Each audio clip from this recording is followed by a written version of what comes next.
নমস্কার দর্শক বন্ধুরা, স্বাগত আছি আপনাদের সবাইকে আমার চ্যানেল আয়ুষ তফেলবি বুকওয়ার্মে। এবং আপনাদের আমি আন্তরিক ধন্যবাদ জানাচ্ছি যে বইগুলো আমি বইমেলা থেকে কিনে এনেছি, সেই নানান ধরনের বইগুলো আপনারা এতটা প্রশংসা করেছেন, এতটা অ্যাপ্রিসিয়েট করেছেন। Thank you so much for that. আজকে super mega book haul part 2 পালা।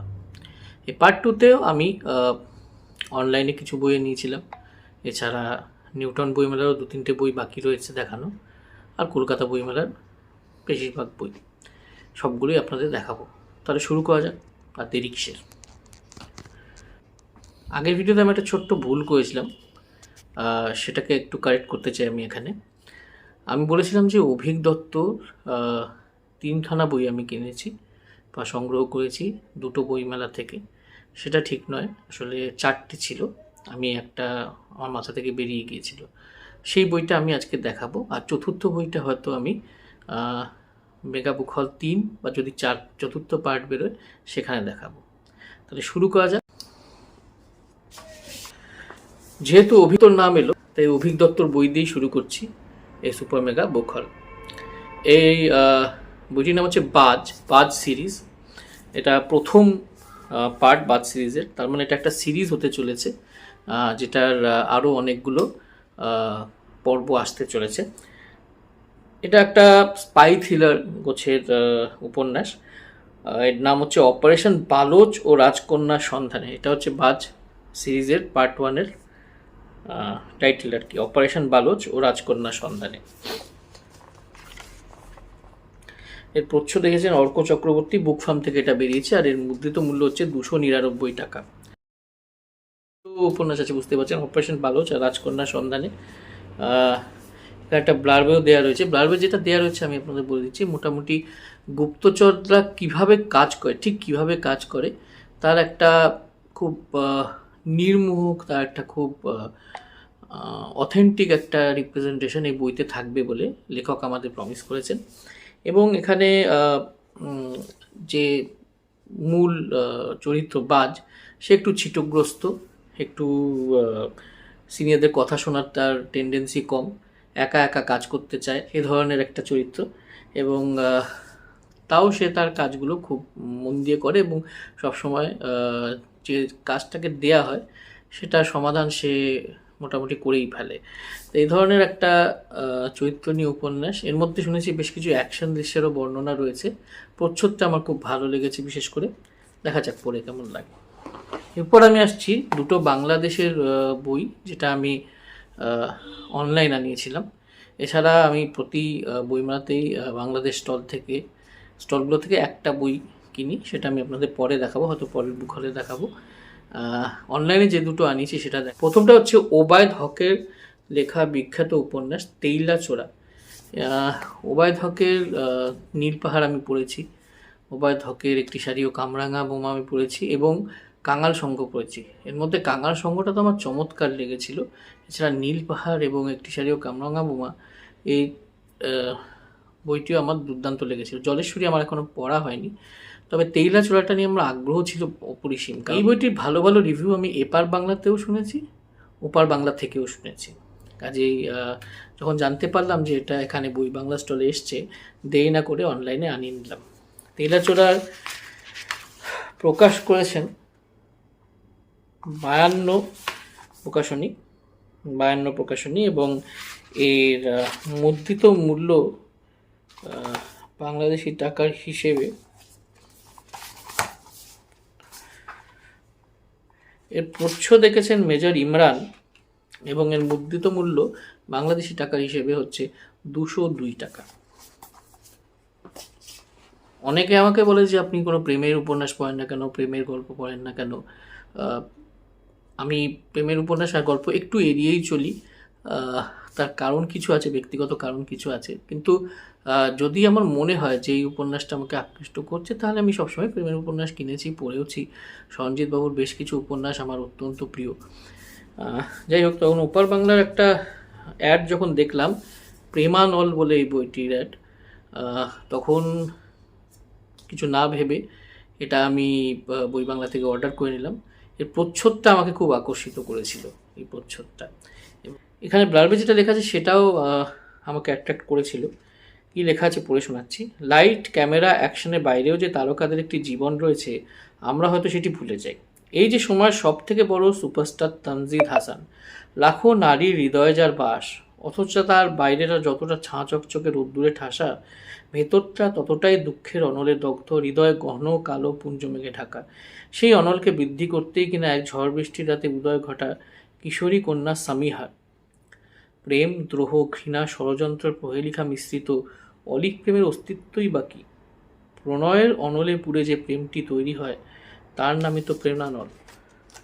এর সঙ্গে একটা খুব সুন্দর বুকমার্ক এখানে দেওয়া হয়েছে, এবং লেখিকা ব্যাপারেও এখানে লেখা আছে। লেখিকার বয়স অত্যন্ত কম, মানে আমাদের থেকে তো খুবই ছোট।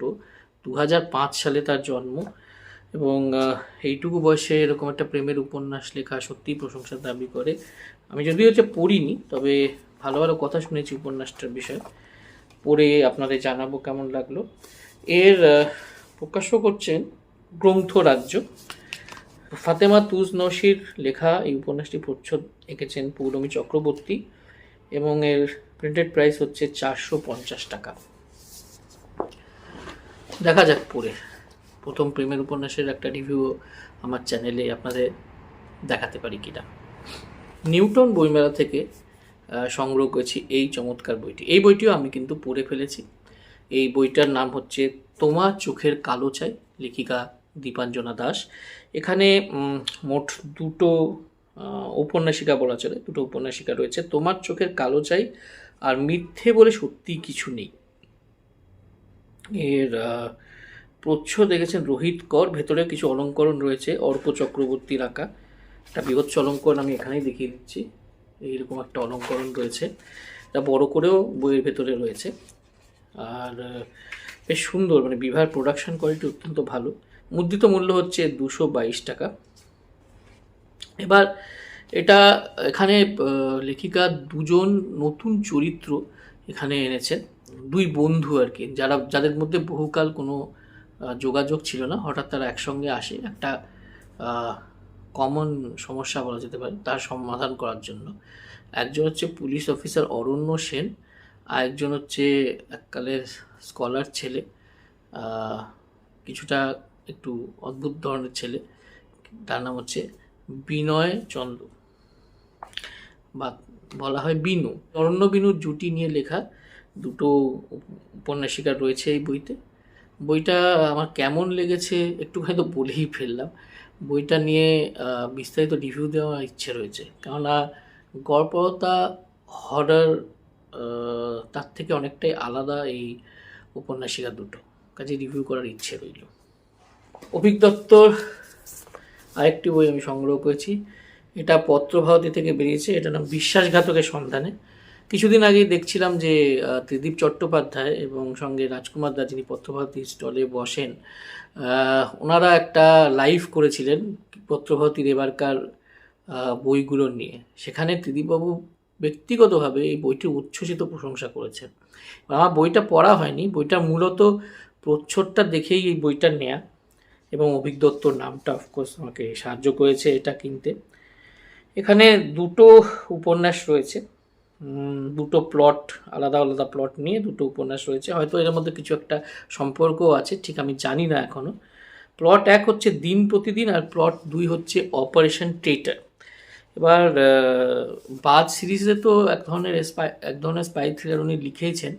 এটা মনে হয় মেজাজে আর পরিধিতে অনেকটা আলাদা হতে চলেছে। তো একটা গোয়েন্দা গল্প, দুটো স্পাই থ্রিলার, আর একটা যেটা নিয়েছি সেটা বোধহয় রোম্যান্টিক থ্রিলার। 4টে বই সম্পর্কে বিশেষ কিছুই জানি না, কাজেই পড়ে নিশ্চয়ই ভালো লাগবে বলেই আমার বিশ্বাস। আমার ওনার এর আগে যতটুকু পড়েছি, খুব বেশি যে পড়েছি বলবো না, কিন্তু যতটুকু পড়েছি আমি প্রায় ওনার ভক্ত হয়ে গেছি বলা চলে। কাজেই এই বইটা পড়ার জন্য খুবই উৎসাহিত আমি। খুব তাড়াতাড়ি পড়ে ফেলবো বইটা আশা করছি। ঐতিহাসিক উপন্যাস আমাকে সবসময়ই আকৃষ্ট করে, এবং পুরোনো দিনের যারা ঔপন্যাসিক ছিলেন তারা আমার মনে হয় ঐতিহাসিক উপন্যাসকে খুব ভালোভাবে প্রেজেন্ট করতেন। কারণ ঐতিহাসিক উপন্যাসের ভাষাটা যদি খুব সুন্দর সুললিত ভাষা না হয়, তাহলে হয়তো সেটা পড়তে ততটা ভালো লাগে না। তার মানে এটা নয় যে এখনকার যারা উপন্যাসিকরা উপন্যাস লিখছেন, ঐতিহাসিক উপন্যাস লিখছে, সেগুলো কিছু ভাষার দিক দিয়ে বা লেখনের দিক দিয়ে খারাপ না, একেবারেই তা নয়। কিন্তু পুরোনো দিনের যেহেতু লেখক এবং তারা আরও পুরোনো দিনের ঘটনা শোনাচ্ছেন, সেটা একটা আলাদা ফ্লেভার হয় আমার মতে। বঙ্কিমচন্দ্র চট্টোপাধ্যায়ের কিছু উপন্যাস তার জলজান্ত প্রমাণ। এবার রমেশচন্দ্র দত্তের উপন্যাস নিয়ে আমি অনেক শুনেছি, আমার দিদিমার কাছে খুব শুনতাম রমেশচন্দ্র দত্তর উপন্যাসগুলো নিয়ে। তো এখানে ওনার যাবতীয় মানে সমগ্র উপন্যাস রয়েছে, সবকটা উপন্যাসই ওনার এখানে রয়েছে। এটা সাহিত্য সংসদ থেকে বেরিয়েছে। প্রসঙ্গত আমি উল্লেখ করতে চাই যে এই রমেশচন্দ্র দত্তর বেশ কিছু উপন্যাস নিয়ে দেবসাহিত্য কুটিরও একটি সংকলন বার করেছে। সেখানে ওনার 3টে উপন্যাস আছে আমি যতদূর জানি। এছাড়া এশিয়া পাবলিশিং থেকে ওনার বেশ কিছু উপন্যাস এবং গল্প নিয়ে, ছোট গল্প, জীবনী, এগুলো নিয়ে একটা সংকলন বেরিয়েছে। আপনারা যেটা আপনার পছন্দ সেটাই আপনারা নিতে পারেন। আমার মনে হচ্ছে যে এই সংকলনটা আমার সবচেয়ে পছন্দ হবে, সেজন্য আমি এটা নিয়েছি। এটা রমেশচন্দ্র দত্তর লেখা এবং যোগেশচন্দ্র বাগালের সম্পাদনা করা, এবং 1960 সালে এটা প্রথম বেরিয়েছিল। তো মুদ্রণ যেটা 2019-এ বেরিয়েছে। এবং এখানে কি কি উপন্যাস রয়েছে আমি আপনাদের বলে দিচ্ছি। বঙ্গ বিজেতা, মাধবী কঙ্কন, মহারাষ্ট্র জীবন প্রভাত, রাজপুত জীবন সন্ধ্যা, সংসার কথা আর সমাজ, এই কটা উপন্যাস এখানে রয়েছে। এবং এর মধ্যে রাজপুত জীবন সন্ধ্যা এবং মহারাষ্ট্র জীবন প্রভাত, এই দুটোর খুবই নাম শুনেছি। সাধু ভাষায় লেখা, পড়ার ইচ্ছে রইল। নিউটন বইমেলা থেকে মাতম বইটা আমি সংগ্রহ করি। এটা অঙ্কুর বর লিখেছেন, বিভা স্টল থেকে এটা আমি কিনেছিলাম। এবার অঙ্কুর বরের বেশ কিছু ভয়ালসের গল্প আমি পড়েছি, উপন্যাসে পড়েছি, ভালোই লেখেন উনি বেশ। তো এখানে বৌদ্ধ ধর্মের এক ভয়ঙ্কর দেবীর কথা বলা হচ্ছে। ইন্দো মায়ানমার বর্ডারে কিছু ঘটনা ঘটছে, রহস্যময় ঘটনা ঘটছে। এই বৌদ্ধ ভয়াল দেবী মাতাং এবং ইন্দো মায়ানমার বর্ডারে কী ঘটছে, মানে মিজোরামে আপনারা সবাই জানেন যে মিয়ানমারের সঙ্গে একটা সীমা শেয়ার করে মিজোরাম, সেখানে কিছু ঘটনা ঘটছে। সেই ঘটনাগুলো কি, এখানে এক রহস্যময় গাইডকে নিয়ে 3জন চরিত্র যাচ্ছে মিজোরামে, এবং সেখানে গিয়ে তারা একটা ভৌতিক রহস্যে জড়িয়ে পড়ছে। মানে সব মিলে বেশ একটা জমজমাট গল্পটা প্রমিস করছে। কাজেই এই ব্ল্যাবটা পড়েই আমি হাত পাত কিছু না ভেবে এটা নিয়ে নিয়েছি। এটা মূলত 222 টাকা। প্রচ্ছদ হচ্ছে মিতত্র বিশ্বাসে, অলঙ্করণ রনি বাসুর। এখানে যেটা যেভাবে উৎসর্গ করেছেন সেটা খুব অভিনব, লোভ সামলাতে পারছি না। মফস্বল শহর থেকে উঠে আসা একটা পুরনো আমিকে লেখক উৎসর্গ করেছেন, যে শহুরে বাতাস গিলতে গিলতে সরল মনে বিশ্বাস করতো একদিন সব ঠিক হয়ে যায়। বেশ ভালো লেগেছে আমার উৎসর্গটা। এটার জন্য আমি বহুদিন ধরে অপেক্ষা করছিলাম। অভিজ্ঞান গাঙ্গুলি লেখা স্বরশাস্ত্র চাণক্য সিরিজ 2। এর আগে হত্যাশাস্ত্র লিখেছিলেন উনি, এবং হত্যাশাস্ত্র খুব বিখ্যাত হয়েছিল। আপনাদের মধ্যে অনেকেই হয়তো পড়ে থাকবেন বা অন্তত নাম শুনে থাকবেন। এটা একটা হিস্ট্রিক্যাল থ্রিলার বলা যেতে পারে। চাণক্যকে আমরা সবাই জানি। এখানে দেখানো হয়েছে চাণক্যকে একজন গোয়েন্দা বা একজন রহস্য অনুসন্ধানী হিসেবে, এবং কিভাবে তিনি তার বুদ্ধি, যে বুদ্ধির কাছে বড় বড় সাম্রাজ্য বিলীন হয়ে যেত, সেই বুদ্ধি দিয়ে তিনি মগধে চলা নানান রকম রহস্যের সমাধান কিভাবে করেছেন বা করতেন, সেই নিয়েই গল্পগুলো রয়েছে। এবার গল্পগুলোর মধ্যে কিছু কাল্পনিক উপাদান অবশ্যই রয়েছে, কিন্তু কিছু ঐতিহাসিক অথেন্টিসিটিও রয়েছে। দুটো মিলিয়ে মিশিয়ে একটা চমৎকার ককটেল তৈরি করেছিলেন অভিজ্ঞান গাঙ্গুলি তার হত্যাশাস্ত্র বইতে, আর আমার স্থির বিশ্বাস এতেও তার অন্যথা হয়নি। এছাড়া এবার পূজাবার্ষিকীতেও উনি একটা উপন্যাসিকা লিখেছেন চাণক্যকে নিয়েই, এবং একটি রোমহর্ষক হত্যা নিয়ে, সেটাও আমার খুব ভালো লেগেছে। আমার রিভিউতে সেটা রয়েছে, আপনারা চাইলে শুনতে পারেন। যাই হোক, এখানে অভিজ্ঞানের একটি অটোগ্রাফ রয়েছে, এবং বুক ফার্মের দারুণ প্রোডাকশান, প্রচ্ছদটা আমার দারুণ লেগেছে, সপ্তদ্বীপ দে সরকারের আঁকা। এবং ভেতরে অলঙ্করণ রয়েছে গৌতম কর্মকারের, যিনি একজন অত্যন্ত সিনিয়র আর্টিস্ট, ইলাস্ট্রেটর। সেই সব মানুষদের জন্য যারা নিজেদের অজান্তেই কবে যেন বড় হয়ে গিয়েছে, যাদের বৃষ্টির মন কেমন করা সকালেও কর্মস্থলে যেতে হয়, কিন্তু মন পড়ে থাকে বাড়িতে রাখা অর্ধেক পড়া গল্পের বইটার পাতার ভাঁজে। তাহলে বলা যেতে পারে এটা আমাকে উৎসর্গ করা হয়েছে কোথাও না কোথাও। হ্যাঁ, সত্যি তো, আমরা অফিসে যাই, বইটাকে রেখে যেতে হয়, অনেক সময় একটা বই পড়ছি, সেই বইয়ের পাতার ভাঁজে রহস্যটাকে রেখেই আমাদের অফিসে চলে যেতে হয়, এসে আবার পড়তে হয়। কিছু করার নেই, সেটাই তো আমাদের রুটি রোজগার। কিন্তু বেশিরভাগ পাঠকরাই তো আমরা বড় হয়ে গিয়ে সেভাবেই বই পড়তে হয় আমাদের, তাই না? কাজেই এই উৎসর্গটা আমার খুব চমৎকার লেগেছে। এমনি বইয়ের সেটা হচ্ছে পিয়া সরকারের লেখা নিশিগন্ধা। এটা প্রকাশ করেছে স্মেল অফ বুকস, এবং এখানে একটা খুব সুন্দর বুকমার্ক আমাকে দিয়েছে। পিয়া সরকার আমার খুব প্রিয় লেখিকা। যারা নতুন লেখিকা যারা এসছেন, লেখক লেখিকা, তাদের মধ্যে পিয়া সরকারের নাম খুব এগিয়েই থাকবে আমার কাছে। ওনার প্রথম প্রকাশিত বই বিষাসন নিয়ে আমি কথা বলেছিলাম, কারণ বইটা আমার চমৎকার লেগেছিল। তারপরে বৃশ্চিক চক্র তো পূর্ণাঙ্গ রিভিউ দিয়েছি আমি, কারণ ওটা অসাধারণ একটা বই। উনি নানা রসের গল্প উপন্যাসই লিখে থাকেন, নানা ধরনের পত্রপত্রিকায় ওনার লেখা প্রকাশিত হয়। নিহত হওয়ার আগেও পরে ওনার অত্যন্ত আন্ডাররেটেড একটি উপন্যাস আমি বলবো। তারপরে এই বইটার কথা যখন পড়লাম, কোথায় পড়লাম, হ্যাঁ ফেসবুকে যখন এই বইটার কথা পড়লাম, সায়নের পোস্টে বোধহয় পড়েছিলাম, সায়ন সরকারের পোস্টে, তখন আমি এই বইটা কেনার জন্য মুখিয়েছিলাম যে কবে যাব, কোন দিন বইমেলায় স্মেল অফ বুকস স্টলে যাবো। এবং কি প্রিয়া সরকারের যে ভয়ের গল্প বা উপন্যাসগুলো হয়, সেগুলো কিন্তু সত্যি ভয় জাগায়। গত বছর মায়াকানন পূজাবার্ষিকীতে একটা লেখা পড়ে তো আমি রীতিমতো ভয় পেয়ে গেছিলাম। যাই হোক, সেজন্য নতুন করে ভয় পাওয়ার জন্যই ধরে নিন বইটা কিনেছি। এবং একটা জিনিস বলে রাখি যে অনেকে হরর উপন্যাস, ভয়ের গল্পকে তুচ্ছতাচ্ছিল্য করেন ঠিকই, কিন্তু একটা জিনিস মনে রাখতে হবে যে হয়তো পাঠকদের হাসানোর পরেই সবচেয়ে কঠিন হচ্ছে পাঠকদের ভয় পাওয়ানো, এটা আমি মনে করি। এবং যিনি সার্থকভাবে ভয় পাওয়াতে পারেন, আতঙ্কিত করতে পারেন, তিনি সত্যি একজন ভালো লেখক বা ভালো লেখিকা। যাই হোক, কথা না বাড়িয়ে সূচিপত্রটা পড়ে শোনায় আপনাদের। মণিকর্ণিকার ঘাটে, সস্তার ঘর, নিশিগন্ধা, শৈরিনী, অরূপকথা, আসওয়াং, স্কুপ, অন্তিম, বন্দি, ক্যাসান্দ্রা, এই কটা গল্প রয়েছে এখানে। আর আমার প্রচ্ছদটা খুব ভালো লেগেছে। প্রচ্ছদটা আপনি দেখুন, এখানে আমি দেখিয়েও দেবো ভালো করে ডিটেলে। প্রচ্ছদটা অনেকটা ওই সাইকোলজিক্যাল টেস্ট করার জন্য কিছু ইঙ্কপ্লট মার্কস ব্যবহার করা হয়, কালি দিয়ে কিছু কিছু আকৃতি বানিয়ে পেশেন্টদের দেখানো, অনেকটা সেভাবে আঁকা।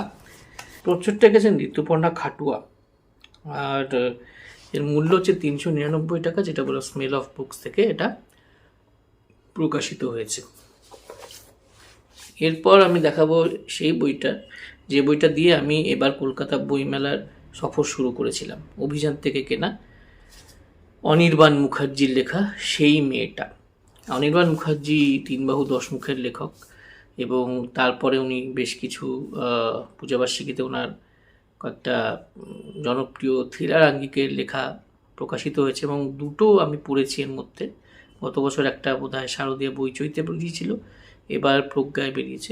প্রজ্ঞার উপন্যাসটা নিয়ে তো আমি একটা ভিডিওতে বলেওছি, দারুণ লিখেছেন উনি, এবং আমি ওনার লেখার বিশেষ ভক্ত, সেজন্যই এই বইটা মূলত কেনা। বইটা অভিযান থেকে বেরিয়েছে যেটা বললাম, এবং মুদ্রিত মূল্য হচ্ছে 200 টাকা।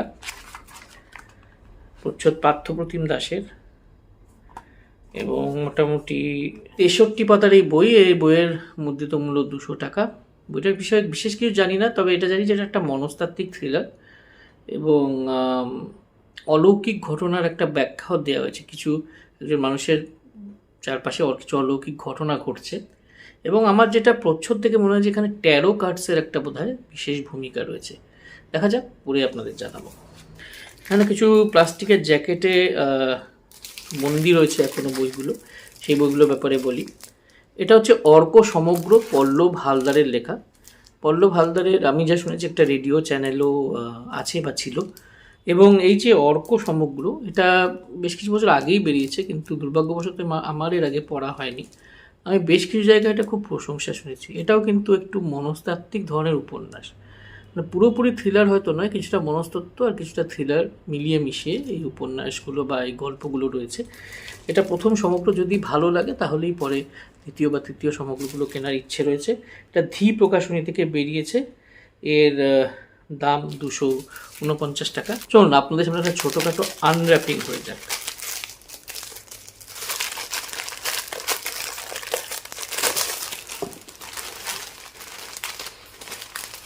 এটা দেখাচ্ছে এটা দ্বিতীয় মুদ্রণ বেরিয়েছে, তার মানে বইটি বেশ জনপ্রিয়।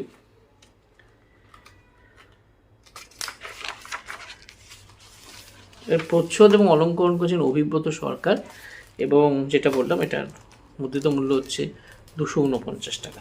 এই বইটা তো আমি উল্টে পাল্টে দেখেছি, তাই এটাকে আর খুলছি না। আপনাদের বলি যেটা অতল গ্রাস বলে একটি বইটি লিখেছেন মীনাক্ষী সেন শর্মা, এবং এটা বেরিয়েছে ফ্রিডম বলে একটা প্রকাশনা থেকে। মীনাক্ষী সেন শর্মার বেশ কিছু অডিও স্টোরি হয়তো আপনারা বিভিন্ন চ্যানেলে, ইউটিউবের চ্যানেলে শুনে থাকবেন। উনি খুব ভালো একটু অতীন্দ্রিয় বা অলৌকিক ধরনের গল্প লিখে থাকেন। ফ্রিডমের যিনি কর্ণধার, ওনার সঙ্গে আমার আলাপ হয়েছিল। উনিও আমাকে খুব ভরসা দিলেন, বললেন যে আপনি বইটা পড়ুন, পড়লে আপনি ঠকবেন না। শেষ দিনে এই বইটা কিনেছিলাম, আমার মনে আছে। এর সঙ্গে তন্দ্রা বন্দ্যোপাধ্যায়ের নাম আমি রেকমেন্ড করেছিলাম আপনাদের কাছে, ওনার বই অনেক দূরে, সেই বইটা আপনাদেরকে রেকমেন্ড করেছিলাম, আপনাদের মনে থাকবে। এরপরে আমার বন্ধু রিভিউয়ার রক্তিম সরকারও বইটার উচ্ছ্বসিত প্রশংসা করেছেন। ওনারই লেখা ফ্রিডম থেকে একটা দুটো বই বেরিয়েছে, তার মধ্যে আমার এটা খুব ভালো লাগলো, কাল সম্ভব। এটা আমি বইমেলা থেকে সংগ্রহ করেছি। এগুলো মুদ্রিত মূল্য বলতে গেলে তো আমাকে জ্যাকেটটা খুলতে হবে, কী করবো বলুন তো? খুলবো জ্যাকেটটা? ঠিক আছে, প্লাস্টিকের জ্যাকেটটা বেশি মায়া না করে খুলেই ফেলি, পরিষ্কার পরিচ্ছন্ন করে রাখার দায়িত্ব আমার।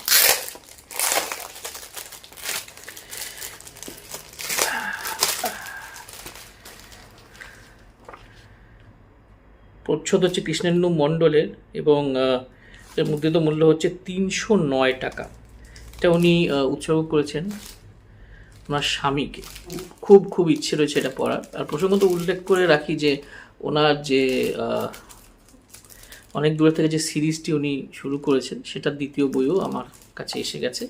সেটা আরেকটা কোনো বুক হলে আপনাদের দেখিয়ে দেবো। প্রথম দিনই ডেজে যখন একটু কম ভিড় ছিল, সেখানে গিয়ে আমি সংগ্রহ করি এই বইটা। হিমাদ্রি কিশোর দাশগুপ্তর লেখা ভূতে বড় ভয় পায়। হিমাদ্রি কিশোর দাশগুপ্তর ভয়ের গল্পগুলো বেশ অন্যরকমের হয়, এবং ওনার যে গল্পগুলো আমার ভালো লাগে সেটা হচ্ছে গল্পগুলোর মধ্যে একটা খুব সুন্দর কনফ্লিক্ট পয়েন্ট উনি আনতে পারেন, এবং গল্পগুলোতে শেষের দিকে একটা মোচড় থাকে, একটা টুইস্ট থাকে। সেজন্যই মূলত কেনা এগুলো। কারণ 9টি ভৌতিক গল্প রয়েছে, 2টো উপন্যাসিকা রয়েছে। গল্পগুলোর নাম হচ্ছে আব্রুশ কাঠের নৌকো, ক্ষমা করবেন মাস্টারমশাই, মানি অর্ডার, ভূতে বড় ভয় পাই, কালপেচার ডাক, লক্ষ্মী পুকুর, ওঝাকে তখন ভূতে ধরে, কালো বুড়ি শবযাত্রা, আর মরি। 2টো উপন্যাসিকা রয়েছে, দিনেমারের বাড়ি এবং আলেকজান্দ্রিয়ার মমি। এর মধ্যে দিনেমারের বাড়ির আমি খুব প্রশংসা শুনেছি। বাকি গল্পগুলো আমার পড়া নেই, সেজন্য একটা দুটো বোধহয় অডিও স্টোরি শুনে থাকতে পারি, ঠিক মনে পড়ছে না। সেজন্য সব কিছুই আমার কাছে এখানে নতুন। এর প্রকাশক যেটা বললাম যে দেশ, এবং এর প্রচ্ছদ এবং অলঙ্করণ রঞ্জন দত্তর, মুদ্রিত মূল্য 299 টাকা। এই বইটা আমি যা বই সংগ্রহ করেছি তার মধ্যে আমার খুব প্রিয় একটি বই, সেটা হচ্ছে ময়মনসিংহ গীতিকার গল্প। লেখকের নাম হচ্ছে নীরদ হাজরা। এশিয়া প্রকাশন থেকে বইটি পেয়েছে। বইটির দাম অত্যন্ত কম, 70 টাকা মাত্র দাম বইটার, এবং এর প্রচ্ছদ প্রণব হাজরার করা। ময়মনসিংহ গীতিকা যেটা হচ্ছে আমাদের বাংলার, যদি আমরা সাহিত্যর ইতিহাস দেখি, সেটার একটা সম্পদ বলতে পারেন। এবং পূর্ববঙ্গে ময়মনসিংহ গীতিকার একটা আলাদাই স্থান রয়েছে পূর্ববঙ্গের ইতিহাসের, বা আপনি যদি লৌকিক ইতিহাস দেখেন তাহলে সেখানেও একটা আলাদা স্থান রয়েছে। এবং সেগুলো তো গীত বা গানের ফর্মে রয়েছে, সেগুলোকেই গল্পের আকারে উনি এখানে লিখেছেন লেখক নীরদ হাজরা। এই সূচিটা যদি আপনাদের সঙ্গে শেয়ার করি, তাহলে হচ্ছে মহুয়া সুন্দরী বা নদ্যার চাঁদের কথা, মডুয়া, চন্দ্রাবতী, কমলা, দেওয়ান ভাবনা, দস্যু কেনারাম, রূপবতী, লীলা কঙ্ক, কাজল রেখা, আলাল দুলালের কথা। এর মধ্যে মলুয়া নিয়ে একটা সিরিয়াল হয়েছিল, যদিও আমার মনে হয় যে সিরিয়ালের গল্পের প্রয়োজনেই হয়তো সেটাকে অনেক বেশি বাড়িয়ে দেখানো হয়েছিল। যাই হোক, পড়লে বুঝতে পারবো। যেটা বললাম, এটা এশিয়া পাবলিকেশন থেকে বেরিয়েছে। এই বইটার কথা উল্লেখ করতে চাইবো, বইটির নাম হচ্ছে কাল প্রবাহ, এর লেখক হচ্ছে পৃথ্বী সেন। এটা সেলফ পাবলিশড একটা বই। এই বইয়ের ব্যাপারে আমি একটা বইয়ের গ্রুপে জানতে পারি যেখানে লেখক নিজেই বইগুলোর কথা বলেন। এছাড়া বোধহয় একটা কাল চক্র বলে বই রয়েছে, এটা আমি সংগ্রহ করেছিলাম পাতাবাহারের স্টল থেকে। এর দাম হচ্ছে 549 টাকা, মানে মুদ্রিত মূল্য 549 টাকা। এবং এর কপিরাইটও, যেটা বোঝাই যাচ্ছে যে লেখকের সঙ্গে রয়েছে। এর মধ্যে বেশ কিছু ইতিহাস, মানে ইতিহাস নিয়ে, আমাদের ভারতের ইতিহাস নিয়ে, বাংলার ইতিহাস নিয়ে কিছু গল্প রয়েছে। অভিসার, কালের কপরতলে, বিষ্ণু ভক্ত, গঙ্গা হৃদির জ্যোতিষী, মহাকালের ডাক, কালচক্র, 3টে কাহিনী এবং লেখক পরিচিতি নিয়েও কিছু বলা রয়েছে। এখানে বেশ কিছু মূল চরিত্রের নাম পরিচয় আলাদা করে দেওয়া আছে, যেটা আমার বিশেষ করে ভালো লাগলো। এবার বইটা তো আমি নিয়েছি, এবার পরে বইটা সম্পর্কে একটু মিশ্র প্রতিক্রিয়া পেয়েছি। তবে সেটা তো, যেটা আমি বলেছি যে ইন্ডিভিজুয়াল টু ইন্ডিভিজুয়াল সেটা নির্ভর করে। আমার ভালো লাগতে পারে, কারো খারাপ লাগতে পারে। আমি নিজে পড়ে দেখব, তারপর আপনাদের জানাবো ভালো লেগেছে না খারাপ। এর পরের যে উপন্যাসটি আপনাদের দেখাবো সেটা হচ্ছে দেবারতী মুখোপাধ্যায়ের লেখা ব্যালেন্স শিট। এটা আমি দ্বীপ প্রকাশনী থেকে কিনেছি। এটা লেখিকার লেখা একটা সামাজিক গল্প, যার মধ্যে শুনেছি আমি যে একটা আধ্যাত্মিকতারও ছোঁয়া রয়েছে। এটা সাপ্তাহিক বর্তমানে ধারাবাহিকভাবে বেরিয়েছে এবং সেখানে প্রচণ্ড জনপ্রিয়তা লাভ করেছে। এবার সেটা শুনে আমার খুব আগ্রহ হলো বইটা কেনার। এবং আমার ওনার সামাজিক উপন্যাস বলতে দাশগুপ্ত ট্রাভেলসটা পড়েছিলাম, সেটা আমার খুবই ভালো লেগেছিল। আমার মনে হয়েছিল যে সত্যি একটা বেশ ম্যাচিওর্ড একটা লেখা। এবং আমার মনে হয় যে এটাও পড়ে আমার ভালোই লাগবে। প্রচ্ছদটা খুব সুন্দর, স্বর্ণাভ বেরার আঁকা, আর বইয়ের কোয়ালিটি খুবই ভালো। দ্বীপ প্রকাশনের বইয়ের কোয়ালিটি নিয়ে কিছু বলা নেই, কোয়ালিটি খুবই ভালো হয়। এখানে ব্লার্বেও যেটা লেখা আছে সেটা হচ্ছে যে ব্যাংকিং এবং ব্যাংকিং সেক্টরের বেশ একটা সুন্দর বর্ণনাও এখানে দেওয়া রয়েছে। লেখিকা নিজেও কিন্তু ব্যাংকিং সেক্টরে ছিলেন, কাজেই একটা অথেন্টিক বর্ণনা পাবো। ওখানে ব্যাংকিং সেক্টরে কী ধরনের পরিবেশ থাকে, কি হয়, আমরা তো বাইরে থেকে বুঝতে পারি না। আউটসাইডার্স ভিউটা তো থেকে ইনসাইডার্স ভিউটা অনেক বেশি ম্যাটার করে, কাজেই সেটা জানার ইচ্ছে রইল। বইটা পড়ে আপনাকে জানাবো। বইটা বেশ মোটাসোটা বই, 465 টাকা বইটার দাম। এবং যেটা বললাম দ্বীপ প্রকাশনা থেকে বেরিয়েছে, এবং এর পৃষ্ঠা সংখ্যা মোটামুটি 428 পাতা, এবং অনেকগুলো স্পিরিচুয়াল বইয়ের সহায়তা এখানে লেখিকা নিয়েছেন। দর্শন, স্পিরিচুয়ালিটি, এগুলোর সঙ্গে আমার এককালে বেশ গভীর সম্পর্কই ছিল, এখনও রয়েছে। তাই বইটা পড়ে আপনাদের জানাবো। বেশ ইউনিক একটা কনসেপ্ট মনে হচ্ছে। একটা ইংলিশ বইটার নাম হচ্ছে ক্যালকাটা লস্ট অ্যান্ড ফাউন্ড। লেখিকার নাম হচ্ছে অদিতি চক্রবর্তী, এবং এটা notionpress.com থেকে বেরিয়েছে। এটা মূলত 90-এর দশকের বা 80-র দশকের কলকাতা নিয়ে কথা হয়েছে, বা তখন সে ক্যালকাটাই বলা হতো, কলকাতা বলা হতো না ইংলিশে। সেই ক্যালকাটা সিটির বর্ণনা এখানে রয়েছে। সে এক অন্যরকম কলকাতা ছিল, সে এক নিস্তরঙ্গ কলকাতা ছিল। সেই কলকাতায় হয়তো অনেক কিছু ছিল না, আবার অনেক কিছু ছিল যা আমরা আজ হারিয়েছি। নস্টালজিয়া বা স্মৃতিচারণ, মেমোয়ার্স বলতে পারেন ইংলিশে। ভালো লাগে পড়তে আমার। আমাকে একটা অন্য সময় ট্রান্সপোর্ট করে নিয়ে যায়। পড়ে আপনাকে জানাবো। এটা এখনও পড়া হয়নি আমার, এমনি একটা দুটো পর্ব, চ্যাপ্টার আমি পড়েছি। সেটা দিয়ে তো কিছু বিচার করা যাবে না, পুরোটা পড়ে আপনাদের জানাবো। যে লেখিকা, তার কথা বলি। লেখিকা একজন মার্কেটিং স্ট্র্যাটেজিস্ট, এবং উনি মিডিয়া, লাইফস্টাইল, এই সমস্ত ইন্ডাস্ট্রির সঙ্গে যুক্ত ছিলেন, এবং উনি দুবাই হাইটস বলে একটা প্রশংসিত বইও লিখেছেন। দেবার্জুন নাথ চক্রবর্তী, এই ছেলেটির সঙ্গে আমার পরিচয় ফেসবুকের মাধ্যমে, এবং সেটি কথাবার্তা, সেটি আত্মবিশ্বাস আমার খুব ভালো লাগে। ও আমাকে অনুরোধ করে যে ওর বইটা যাতে আমি সংগ্রহ করি। যেদিন বইটি উদ্বোধন হয়েছিল আমি যেতে পারিনি, পরের দিন গিয়ে আমি বইটা সংগ্রহ করেছিলাম। বইটির নাম হচ্ছে তবুও সব দূরত্ব মুখস্থ। এর প্রচ্ছদ দেখেছেন কুণাল বোস, এটা গপ্প বাগিশ প্রকাশনী থেকে বেরিয়েছে। এখানে ইংলিশে লেখাও আছে collection of Bengali poems and stories. এই বইটি সম্পর্কে আমি কিছুই জানি না। এখানে কিছু কবিতা রয়েছে এবং কিছু ছোট গল্প রয়েছে, দুটো মিলিয়ে মিশিয়ে একটা সুন্দর সংকলন। এবং আমি শুনেছি সেগুলো সময়ের থেকে বেশ কিছুটা এগিয়ে ভেবে লেখা, মানে কবিতা বা গল্প। এবং কবিতা আমার পড়ার অভ্যেস নেই, কিন্তু আমি আস্তে আস্তে একটা জিনিস বুঝতে পারছি যে সাহিত্যেও যদি আমি সাহিত্য পড়তে চাই, সাহিত্য নিয়ে কথা বলতে চাই, সাহিত্য নিয়ে রিভিউ করতে চাই, তাহলে আমার কবিতা পড়াটা কিন্তু খুব দরকার। সেই উদ্বোধনটা আমি এই ছোট ভাইয়ের বই দিয়ে করলাম। আশা করি কবিতাগুলো পড়ে আমার ভালো লাগবে। এটার একটা রিভিউ দেওয়ার ইচ্ছে রয়েছে আমার। দেখা যাক বইটা কেমন হয়, একটা এক্সপেরিমেন্ট হবে ফর শিওর। এরপর যে বইটা নিয়ে বলবো সেটা হচ্ছে অভীক সরকারের লেখা মহাদেবী। মহাদেবী দুর্দান্ত একটি উপন্যাস। এটা আমি বইচই পূজাবার্ষিকীতে পড়েছিলাম, আমার রিভিউ করা হয়নি যেহেতু বইচই পূজাবার্ষিকীটা দেরি করে পড়েছি। এর মুদ্রিত মূল্য হচ্ছে 275 টাকা, আর প্রকাশ করেছে পত্রভারতী। তবে হ্যাঁ, বইচই পূজাবার্ষিকী যতটা ছিল তার থেকে অবশ্যই এটা পরিবর্ধিতই হবে, আকারে অনেকটা বড় হবে উপন্যাসটা।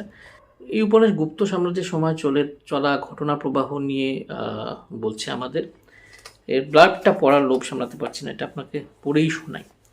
মহারাজাধিরাজ সমুদ্রগুপ্তের পর গুপ্ত সাম্রাজ্যের শাসনভারের দায়িত্ব অর্পণ করা হবে তার সুযোগ্য প্রথম পুত্র কুমার চন্দ্রগুপ্তকে। এমনই ঠিক ছিল। চন্দ্রগুপ্ত তখন মালব দেশে কর্তব্য পালনে ব্যাপৃত।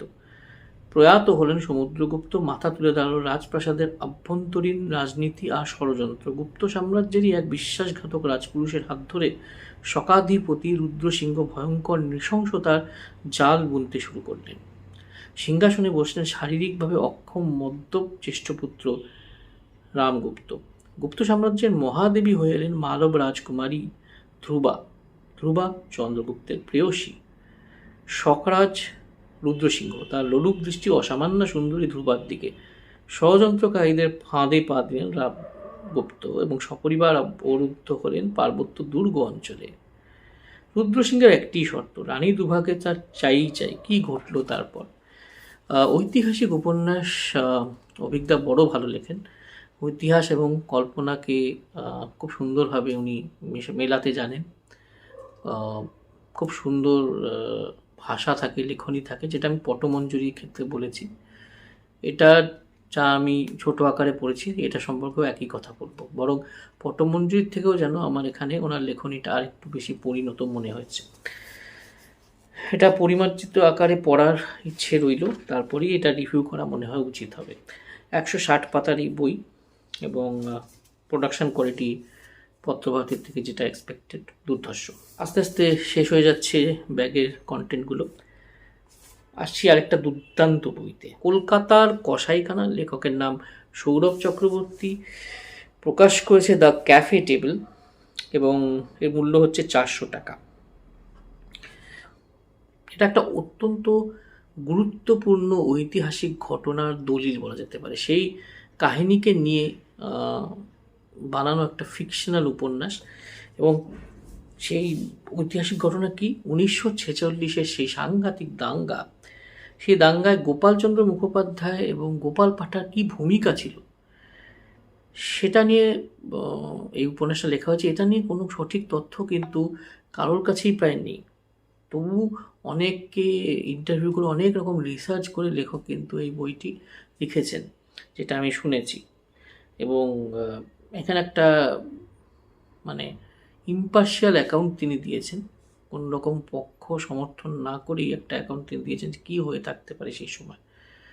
এবং হয়তো আধুনিককালের একটা কোনো ঘটনাকে তার সঙ্গে জুড়েছেন, যেটা আমার মনে হয়েছে কিছুটা 2-4 পাতা পড়ে। সৌরভ চক্রবর্তী খুব ভালো লেখেন এবং উনি খুব সাহসী একজন লেখক আমি বলবো। এর আগেও চন্দ্রহাস লেখার সময় তিনি যে সাহস দেখিয়েছিলেন, এই উপন্যাসটা লেখার সময় তিনি সেই সাহসই দেখিয়েছেন। মনে তো হচ্ছে উপন্যাসটা খুব ভালো হবে। আমার একটা ভিডিওতে ক্যাফে টেবিলে কর্ণধার জানিয়েছিলেন যে গোপাল পাঠার নাতি এই বইয়ের উদ্বোধনে এসেছিলেন। খুবই এক্সাইটিং একটা ব্যাপার আমার মতে। এটা নিশ্চয়ই আমি পড়ব। এটার মূল্য হচ্ছে 400 টাকা। প্রচ্ছদ এবং অলঙ্করণ হচ্ছে অনিকেত মিত্র। এবার বলবো একটা বিশেষ বই নিয়ে। বইটির নাম খুঁজে খুঁজে খুন। লেখকের নাম ইন্দ্রনীল সান্যাল এবং এটা প্রথমা লাহিড়ী ওনার সৃষ্টি করা একটা অনবদ্য চরিত্র। এর আগে গল্পগুলোতে প্রথমা লাহিড়ী নিয়ে আগেও একটা সংকলন প্রকাশিত হয়েছে পত্রভারতী থেকেই। সেখানে ছিল একে চন্দ্র দুইয়ে পক্ষ, এভাবে ছিল তিনে নেত্র, এভাবে প্রথমার গল্পগুলো ছিল। এখানে হারাধনের 10টি ছেলের মতন করে এটাকে ফরম্যাটটা সাজানো হয়েছে।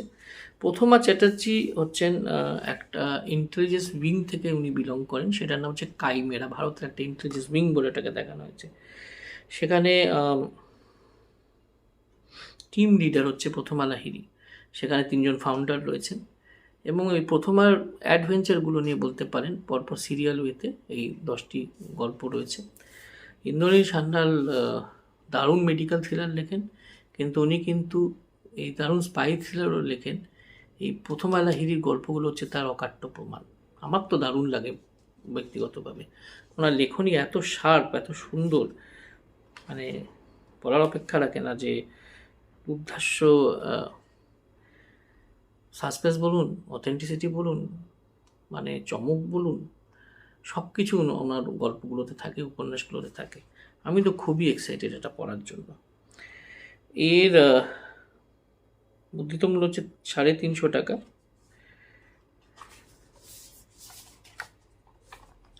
এবং এর প্রচ্ছদ দেখেছেন কৃষ্ণেন্দু মণ্ডল।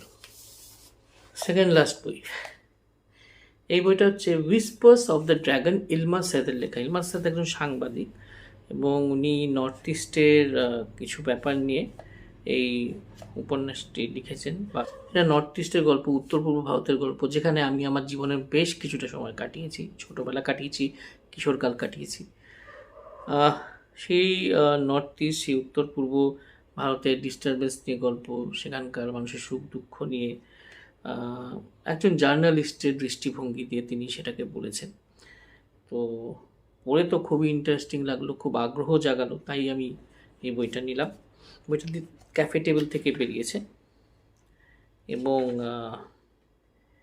এর কাভার হচ্ছে কৃষ্ণেন্দু মণ্ডলের আঁকা। এটা অবশ্যই আমার মনে হয় অবশ্য পাঠ্য আমাদের মতন মানুষদের জন্য। এই বইটা হচ্ছে দেবাঞ্জন মুখোপাধ্যায়ের লেখা শেল্টার। দেবাঞ্জন মুখোপাধ্যায়ও আমার সাম্প্রতিককালে যতজন লেখক আছে তাদের মধ্যে একটি বিশেষ স্থান অধিকার করে আছেন আমার জন্য। কারণ উনি একজন সাংবাদিক। উনি বেশ কিছু ইস্যুস নিয়ে, বেশ কিছু ঘটনা নিয়ে কিছুটা কল্পনা তার সঙ্গে মিশিয়ে খুব সুন্দর সুন্দর কিছু উপন্যাস লিখেছেন। তার বাইরে গিয়ে উনি রোবেঞ্চের মতন একটা দুর্দান্ত শ্বাসরোধকারী উপন্যাস লিখেছেন। আমার ওনার পয়েন্ট প্যান্ডিমটা অর্ধেক পড়া হয়েছে আমার, কিন্তু বাকি যতটুকু পড়েছি আমি মুগ্ধ। এরপরেই চলে এসছে, সেটা হচ্ছে চাইল্ড ট্রাফিকিং বা উইমেন ট্রাফিকিং নিয়ে এই বইটির পৃষ্ঠা সংখ্যা 120, পেপার ব্যাগ কেটে বেরিয়েছে এবং স্বর্ণাম বেরার প্রচ্ছদটা আমার বেশ হার্ড হিটিং মনে হয়েছে, যেটা দরকার এই ধরনের বইয়ের জন্য। এবং আমার তো প্রত্যাশা প্রচুর রয়েছে এই বই থেকে, সেজন্যই এই বইটি সংগ্রহ করেছি। যদি প্রত্যাশা পূরণ করতে পারে বা যদি কিছুটা নাও পারে, এর রিভিউ আমার মনে হয় দেয়া উচিত এই ধরনের বইয়ের। শেষ বই, দ্বীপ প্রকাশনা থেকে প্রকাশিত কল্যাণ সরকারের লেখা ও কেন কাঁদে। এটি একটি ভয়াল রসের বই। কল্যাণ সরকার এর আগে বিভার জন্য বেশ কিছু ভালো বই লিখেছেন এবং এবছর ওনার আরেকটা বইও বেরিয়েছে, কুমুখী বোধহয় বইটার নাম, সেই বইটাও বেরিয়েছে। বইটি উনি ওনার বাবাকে উৎসর্গ করেছেন। এর প্রচ্ছদ আর অলঙ্করণ হচ্ছে অনন্যা চক্রবর্তী। এটা বেশ কিছু বছর না, প্রায় 2 বছর আগে বইটি বেরিয়েছিল, কিন্তু এই বইটি আমার পড়া হয়নি সেভাবে। এবং বইটি আমি দ্বীপ প্রকাশনার স্টলে গিয়েও মনে আছে একবার খোঁজ করেছিলাম, তখন বইটা আমি পাইনি, স্টকে ছিল না। সেজন্য এবার বইমেলায় বইটা দেখেই আমি বইটা কিনে নিলাম। বইটা কেমন লাগে আমি ঠিক জানি না। বইটা কী নিয়ে, ভয়ের গল্প সেটা জানি, কিন্তু বইটা এক্স্যাক্টলি ঠিক কী নিয়ে সেটা আমি জানি না। যদি পড়ে ভালো লাগে বা যদি পড়ে মনে হয় যে এটা রিভিউ দেওয়ার মতন, আমি নিশ্চয়ই রিভিউ দেবো। এমনিও কল্যাণ সরকার ভয়ের গল্প বড় ভালো লেখেন। নিশ্চয়ই আমার তো বিশ্বাস আমার পড়ে এটা ভালো লাগবে। ও দান দান দান দান আরেকটা বই বাকি রয়েছে। আসলে বইটা পড়ে গেছিলো, তাই আমি হঠাৎ করে বইটা দেখতে পেলাম। এই বইটাও রয়েছে। বইটি অভিরূপ সরকারের লেখা, মৃত্তিকার মৃত্যু। অভিরূপ সরকার একজন নামকরা অর্থনীতিবিদ, কিন্তু তার সঙ্গে উনি চমৎকার গোয়েন্দা গল্পও লেখেন। ওনার আগের প্রায় সবকটা গোয়েন্দা গল্পই আমি সংগ্রহ করেছি, পড়েছি। আমার চমৎকার লেগেছে ব্যক্তিগতভাবে ওনার গোয়েন্দার নাম হচ্ছে আদিত্য। এবং চৌধুরী বাড়ির রহস্য থেকে শুরু করে মৃত্তিকার মৃত্যু অবধি আদিত্যরও একটা জার্নি রয়েছে। এবং সেটা জানতে গেলে আপনাকে হয়তো আগের কয়েকটা বই একটু পড়তে হতে পারে, তবে ওনার বইগুলো কিন্তু এমনিতে সেলফ সাফিসিয়েন্ট থাকে। আপনি একটা আলাদা করে স্ট্যান্ডার্ড উপন্যাস হিসেবে ওগুলো পড়তে পারেন, বা ভালো লাগলে সিরিজের অন্য বইগুলোও সংগ্রহ করতে পারেন। আমার তো ব্যক্তিগতভাবে খুবই ভালো লাগে। সেই আশা নিয়েই সৈকত রহস্য ওনার শেষ উপন্যাস ছিল, যেটা আমি পড়েছিলাম, খুব ভালো লেগেছিলো। সেই আশা নিয়েই আমি এই উপন্যাসটাও কিনেছি। আশা করি ভালো লাগবে। এই ছিল আমার সুপার মেগা বুক হলের তৃতীয় পর্ব। তৃতীয় পর্ব আসতে পারে, চতুর্থ পর্বও আসতে পারে। তবে তৃতীয় পর্ব বা চতুর্থ পর্ব যেটাই আসুক না, সেগুলোতে পুরোপুরি কলকাতা আন্তর্জাতিক বইমেলার বইই থাকবে। এবং আপনারা প্রথম পর্বটাকে যতটা ভালোবাসা দিয়েছেন, আশা করছি এই পর্বটাকেও আপনারা ততটাই ভালোবাসা দেবেন, দেখবেন এবং মতামত দেবেন। আজ তবে আসি। ভালো থাকবেন, সুস্থ থাকবেন সবাই। শুভরাত্রি, টাটা।